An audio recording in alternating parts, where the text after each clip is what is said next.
લિંબાયતના મીઠી ખાડી વિસ્તારમાં અંગત અદાવતમાં રાત્રિ દરમિયાન એક યુવકની બાઇકને આગ ચાંપવાની ઘટના સામે આવી છે.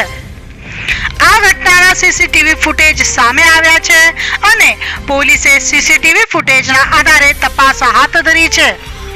પોલીસના જણાવ્યા મુજબ અનવર સત્તાર નામના વ્યક્તિએ રાત્રિ દરમિયાન ઘર પાસે બાઇક પાર્ક કરી હતી.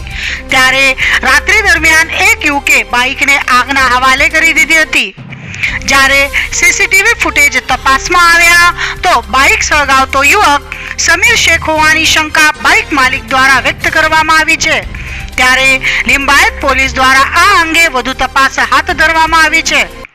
અપડેટ ન્યૂઝ માટે જોતા રહો અભય ટાઈમ્સ. સબસ્ક્રાઇબ કરો અને બેલ આઇકોન જરૂરથી વગાડો. અભય થઈને નિષ્પક્ષતાથી નિરપેક્ષ રીતે વાસ્તવિકતાનો અરીસો રૂપી સચોટ માહિતી લાવતો સત્યની સાથે અભય ટાઈમ્સ.